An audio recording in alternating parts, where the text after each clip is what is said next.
Hello, I'm a nostalgia teen. I remember it so you don't have to. This is my first review, and what better way to kick it off with one of my fondest childhood moments, Disney's One Saturday Morning. Disney's One Saturday Morning on ABC was one of the most popular cartoon blocks of the 1990s. This was put together by Animaniacs writer Peter Hastings, the guy who created One Saturday Morning. His premise was that Saturday was a day unlike any other, so he made the weekdays into buildings. OSM was supposed to premiere on Saturday, September 6, 1997, but unfortunately there was a last-minute change. Princess Diana was killed in a car crash on her way to God knows where, so ABC postponed it to September 13th, the week after. So why was One Saturday Morning such a success? Well, let's take a look. So we start off with the One Saturday Morning logo on a pink ticket as it flies through a playground. We then... Wait! What? Oh, I almost forgot. There was a fence which makes it part of an urban metropolis. When Hastings stated the weekdays were buildings, this is what we see in this computer-generated opening.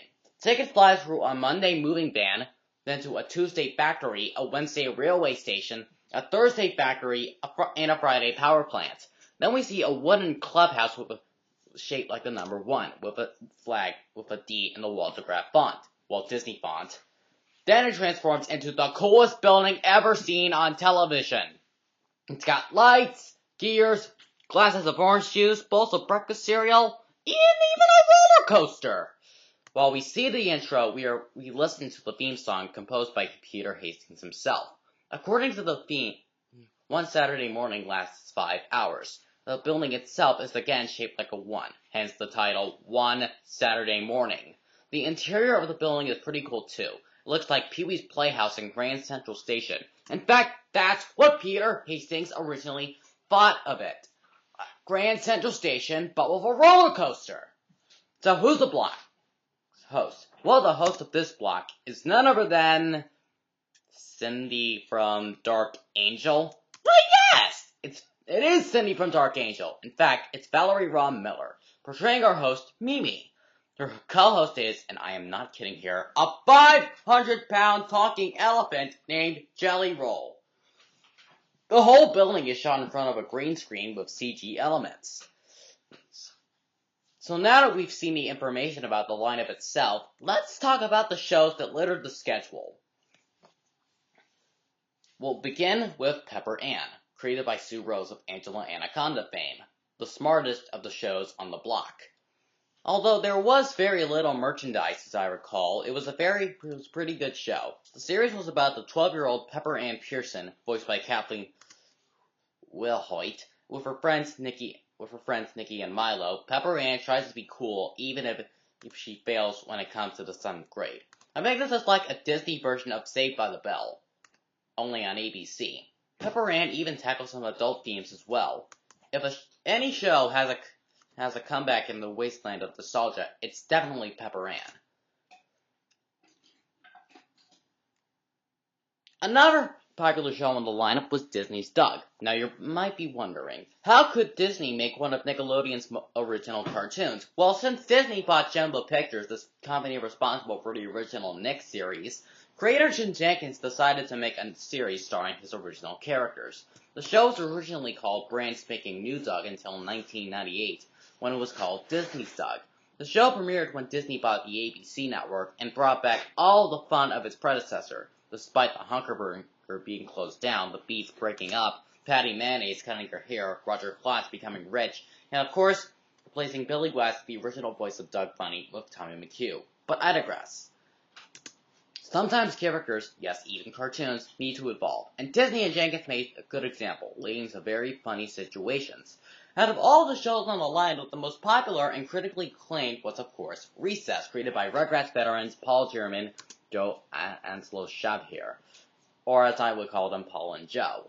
The series was about 6 4th graders and how they play on their school's playground. From beginning to end, you've got TJ Detweiler, the leader, voiced by Andrew Lawrence, brother of Blossoms, Joey Lawrence, Spinelli, the toughest nails wrestling band, voiced by Pamela Segal Aldon, voice of Bobby on King of the Hill, Gretchen Grudler, the smart aleck, or smartass, of the group, voiced by Ashley Johnson, Vince LaSalle, the athletic genius, voiced by Ricky Deshawn Collins, Gus Griswold, whose dad is a military soldier, voiced by Cortland Mead, and Mikey Blumberg, who is gentle, big, and has the singing voice of Robert Goulet. Speaking voice is done by Jason Davis. The other kids on the show include the blonde-haired purple upside-down girl who goes upside down, the notorious Ashleys, always say, scandalous!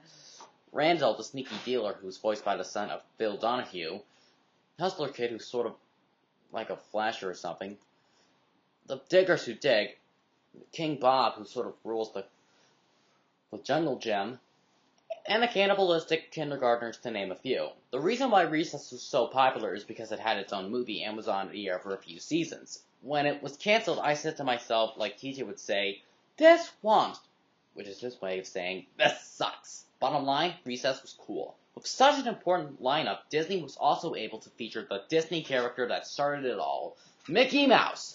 When Mickey had his 70th anniversary in 1998, Disney decided to give him the biggest present of all, a new series that would feature Mickey, Minnie, Donald, Goofy, Pluto, and the others. What came out on May 1st, 1999 was Mickey Mouse Works. The series included the voice talents of Bill Farmer, Tress MacNeille, Rusty Taylor, and of course, Wayne Allwine as Mickey himself. The success of Mickey Mouse Works later led to House of Mouse, which is sort of like a who's who of Disney characters and a nightclub. The most impressive thing about it is that they got the Lion King's very own Timon and Pumbaa to appear when they were on their busy schedule. Even I didn't know they were on there. Another important event of one Saturday morning in 1999 was when Deke Entertainment decided to make an animated version of the famous TGIF series, Sabrina the Teenage Witch. The result was, what else? Sabrina the Animated Series. The cartoon features Sabrina while she was in training, which means this takes place before the events in the TGIF sitcom. The voice of Sabrina in this series is Emily Joan Hart, younger sister of Sabrina herself, Melissa Joan Hart. The series later spun off into Sabrina's Secret Life, but I'm not touching that with a 20-foot pole. As the new millennium began, more cartoons were added to one Saturday morning. Following the footsteps of Recess was The Weekenders. Is that even a word? The series added the humor of Recess with some adolescent storylines with characters like the clean freak Tito, the athletic tomboy Lord, the smart Tish, and the cosmetic Carver. Weekenders was a fun diversion of playing regular tests while eating pizza and playing video games. Plus, they had Wayne Grady singing the theme song. Another unique series on the block was, of course, Teacher's Pet. While the premise of a dog pretending to be a schoolboy and fooling everyone in his path sounded ridiculous even for a cartoon, the show succeeded with voice by Nathan Lane, Spencer Brandon, Wallace Shawn, and so forth, as well as artwork by the show's creator Gary Baseman. Teacher's Pet was even made into a 2004 motion picture of the same name. Teacher's Pet was sort of like a lighter version of John Kay's Ren and Stimpy. The segments of One Saturday Morning were also entertaining as well. Some of them were Mandy and Candies, featuring Paul Rudd, voice of Freakazoid, Tube Dwellers, which featured two guys named Bob who work in your TV set, Great Minds Think for Themselves, featuring the Genie from Aladdin, voiced by Robin Williams, How Things Work, which seems like a 50s comic book, and of course, the controversial Mrs. Bunger's Class, which featured a school yearbook. Although the Disney company forgot they were using actual school yearbook without the school's permission. In return, the segment was cancelled with Centerville, which replaced Mrs. Munger's Class.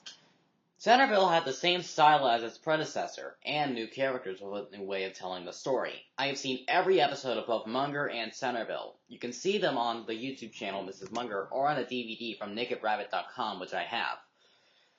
One Saturday Morning also featured reruns of older shows. One example is the Bugs Bunny and Tweety show. Although it was owned by Warner Brothers, Disney's rival, Bugs Bunny and Tweety got its start in the 80s, 1985 to be exact.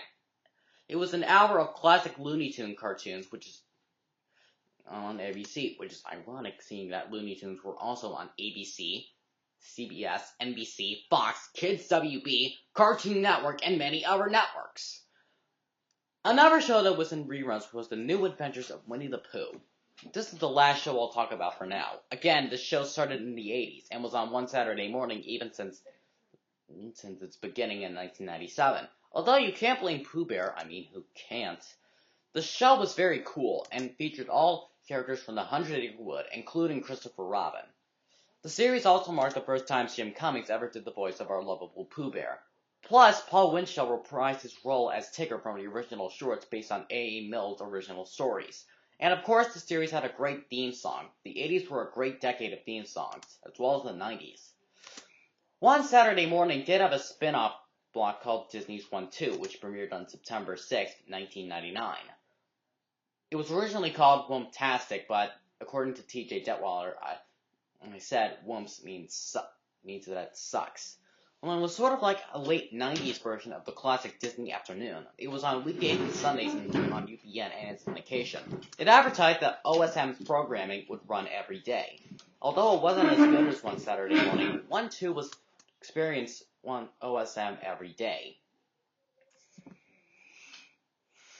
One Saturday Morning was a great lineup of the time. Now you're probably wondering, how could they cancel such a lineup like this?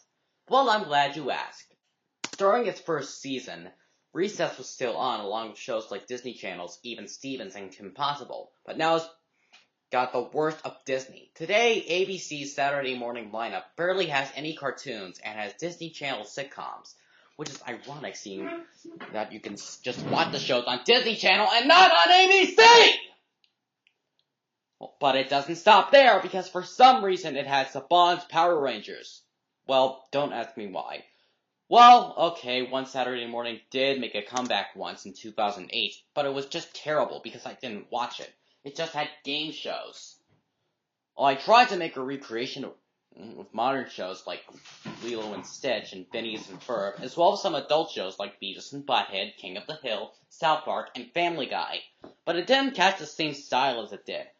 Well, a lot of Disney's cartoons are on DVD, but not Doug, Recess, or Pepper Ann. When I got this YouTube channel, I wouldn't use it to complain, but I just have to ask, what the hell? Are you serious? Okay. In the late 90s and early 2000s, One Saturday Morning was the ultimate cartoon block and has been a staple in my childhood. I have seen a lot of commercials of it on YouTube, and a lot of advertisements in my issues of Disney Adventures, which I dedicated in my bedroom. Now it has died a slow death, but will live on in our minds. A lot of the shows on the lineup had numerous reruns on Toon Disney and on Disney Channel. Now I've grown up and I have entered a world where we watch reruns of Seinfeld, Home Improvement, Everybody Loves Raymond, and Mad About You. And that, as a 15-year-old, I no longer watch Saturday morning cartoons. I just watch Saturday Night Live or any other thing else on Saturday night. One Saturday Morning wasn't the only important event that happened in 1997. For example, Men in Black premiered in theaters, Buffy the Vampire Slayer, South Park, King of the Hill, and Daria premiered on television, the Fox Network celebrated its 10th anniversary, the Pokemon anime started out in Japan, and of course, Titanic sailed through the box office. ABC has lived up to its parent company, Disney, in many ways. One Saturday Morning was one of those examples. There was even some merchandise, even a tie-in with Lunchables in early 1999, as well as McDonald's.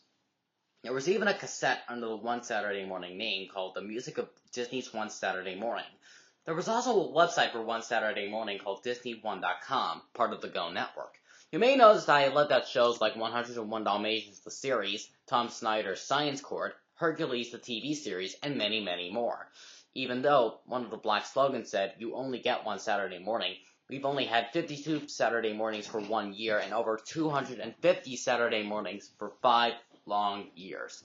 Thus, Disney's One Saturday Morning has had more episodes than any other cartoon block on TV. In conclusion, Disney's One Saturday Morning was fun, enjoyable, and a great way to spend your Saturday morning. Thank you, Peter Hastings, ABC, and One Saturday Morning for those 5 hours of summer. Once a week. I'm a nostalgia teen. I remember it so you don't have to.